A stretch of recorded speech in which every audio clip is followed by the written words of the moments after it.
Okay. So, there are some places that just feel a bit off.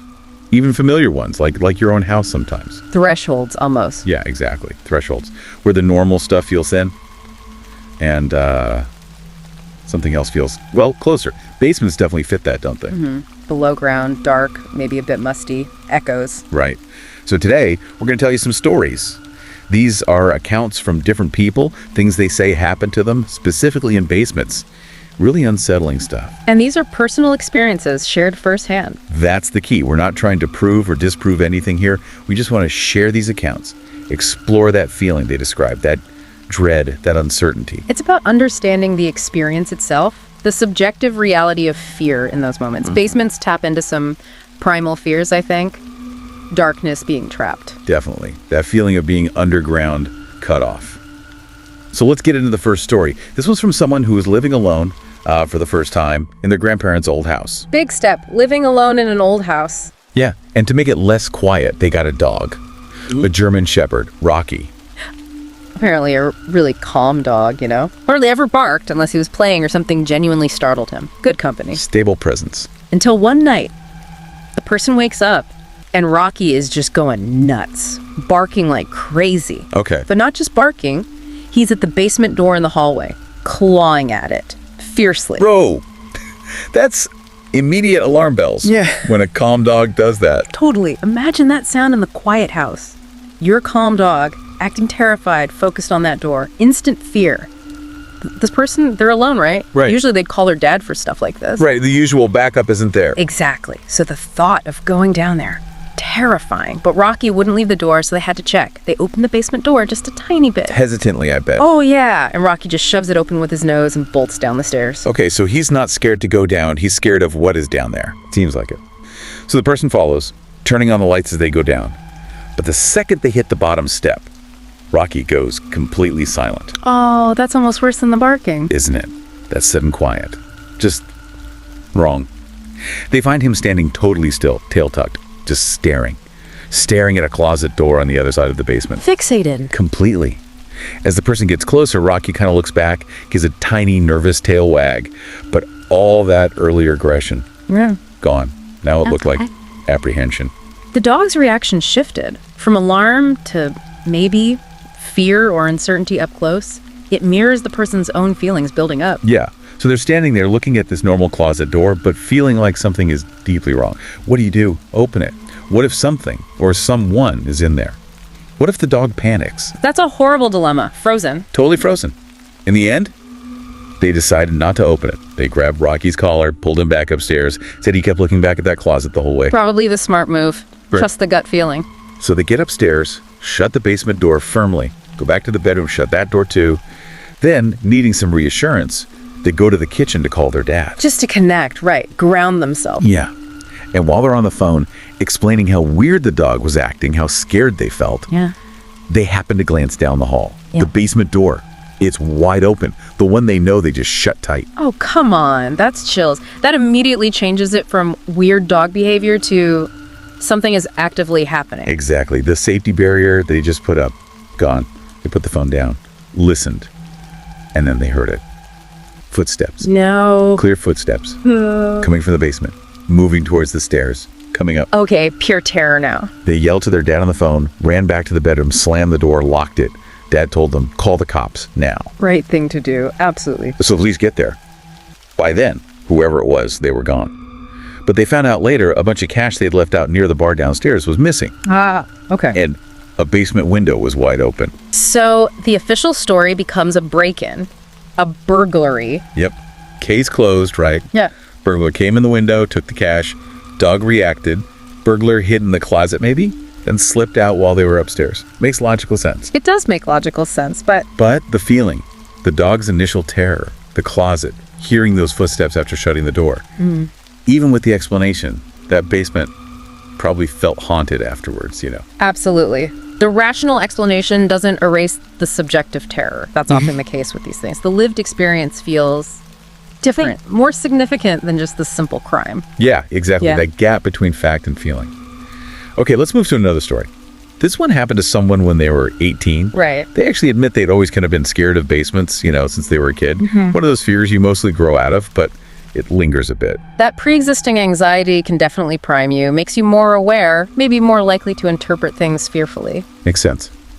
So this person's basement, it was huge apparently, but really cluttered. Except it had the biggest TV, so that's where they played video games. The classic basement setup. Totally. So it's a cold Friday night, they're home alone, playing some online game with friends, headphones on, totally immersed. Lost in the game world. Yeah. And even through the headphones, they hear this sound from behind them, like a thunk.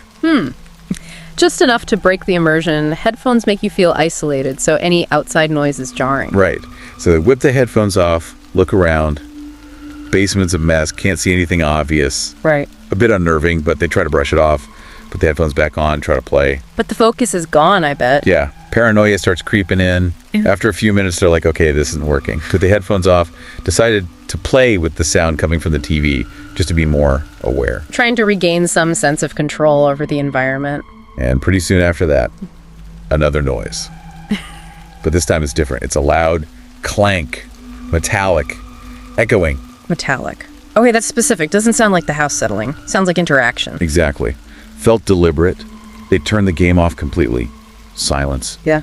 Just listening. Okay, now it's serious. They start walking slowly towards the back of the basement where the clank seemed to come from, trying to figure it out. And then they see them. Big metal air vents in the corner. Ah, the source of the metallic sound. Must be, they thought. They stopped like a safe distance away, just watching the vent. And then it described this awful feeling, like their stomach dropped out. What did they see? A hand Eh. reaching out from inside the air vent. Oh my god, no, out of the vent. Out of the vent. And it wasn't just there, it started waving, beckoning them closer. Horrifying. And then a voice, deep, really raspy, echoing from the vent. It said, "Come here, I need help." Wow. That's manipulative. The plea for help combined with the absolute terror of the situation. Allure. Predatory, yeah. Yeah. It just froze. Couldn't move for a second, then just started backing away slowly, staring. And then the hand grabbed the metal vent cover and started shaking it. Hard. Violently.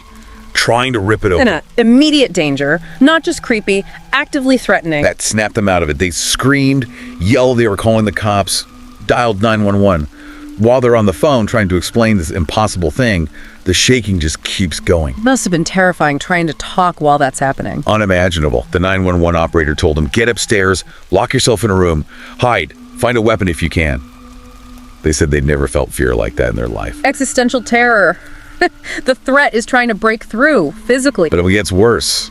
Still on the phone with 911, they hear the basement door upstairs just bust open, like forced open. He got out of the vent. Must have. That's... And then the screaming started downstairs, just maniacal screaming. Threats, "Where are you? I'm gonna kill you." Oh, God. They heard him running up the stairs, super fast. They barely made it into a room, slammed the door shut just as he got to the top. Close call. He tried the knob, found it locked. Then just started pounding on the door. So hard the door was actually flexing inward. They thought it was gonna break down. Trapped. Nowhere to go, but... The window. Only option. They scrambled out, fell into the bushes below. They think he must have heard the window opening because the pounding stopped right as they dropped. Smart escape. Risky, but necessary. And just then, headlights. A police car was pulling up Yeah. right at that moment. Incredible timing. Providence. Seriously. They ran straight to the officers, crying, begging them to go inside. The cops put them in the back of the locked cruiser for safety. Safe, finally. Yeah. Less than 5 minutes later, the officers came back out. They had a man in handcuffs. They got him. They got him, and they put him in the back seat of the cruiser, right next to the person who just escaped him. Oh, wow. Awkward and terrifying. For those few moments before they drove him away, he just stared at them. Intense. The person described it as an evil, hate-filled stare. That adds a whole other layer, doesn't it? It personalizes the terror. It's not just a random event anymore. It's this direct, malicious connection. Exactly. And that stare, that whole nightmare, they said it still haunts them years later. They still use the basement, but Yeah. it's forever changed. Understandably. That kind of trauma leaves a deep mark. The space itself becomes associated with the fear. For sure. Okay, one more story. This one goes back to childhood. The person telling it even says, memories from back then can be a bit fuzzy. Right. Childhood memories have that quality, sometimes vivid, sometimes dreamlike. And kids perceive things differently. Definitely. So this was in an old house, living with their brother. The basement was their playroom, basically. Yeah. Games, tables, the usual kid stuff. A common setup. Kids often get relegated to the basement. Yeah, they played a lot of Super Nintendo down there. And little things started happening. First, just noises. Yeah. From the back room, the boiler room where the washer and dryer were. Oh. One day, they're playing a racing game, fully into it. And both of them, clear as day, hear the dryer door slam shut in that back room. Loud enough to hear over the game. Yep. They yelled for their mom, thinking maybe she was down there doing laundry. No answer. They peeked in the room. Dark. Empty. Creepy. They got scared, ran upstairs, left the game and everything on. Parents checked, found nothing. Probably just thought, kids hearing things, house sounds. The standard parental dismissal, which Correct. can make the kid feel like they're the only one noticing something's wrong. Right. So fast forward a few months, same person is late at night, they're up, walking past the basement door on the way to the kitchen, and they hear it. Yeah. That really specific click sound an old big box TV makes when it powers on. Oh, I know that sound. Very distinct. Exactly. The TV downstairs just turned itself on. They called out, "Mom, Dad, brother," silence. Nobody was down there. Okay, that's weirder than a slam. More specific. Less deniable. So they wake up the parents again. Dad goes down, turns the TV off. Later, the explanation was just, oh, it's a glitchy TV. Plausible deniability, maybe, but still unsettling. Yeah. There were a couple of other odd things, but they focused on the last one. This happened just a few days before they moved out of that house. It was, in their words, the most horrific. Okay, setting the stage here. Most of their stuff was packed up, but the TV and games were still downstairs. One last play session for them and their brother. Right. So they're playing. Suddenly, this person feels something hit them on the back of the head. Whoa. Physical contact. Yeah. They immediately thought it was their brother messing around. Turned around. But then they saw it. A little red ball bouncing behind the couch. Red ball, where did that come from? No idea. But as they're watching this random red ball bounce, the door to the boiler room, same thing with the dryer slammed, it starts to slowly swing shut, all by itself. Oh, that slow close is way creepier than a slam. It feels Oh. intentional. Watch. Totally. The ball hits them, they see it bounce, and then the door just closes. They look at each other, absolutely terrified. And you guessed it, ran upstairs screaming. Again. I would too. That combination of events is just deeply strange. This time, though, when the parents came down, something was different. They didn't just check and dismiss it.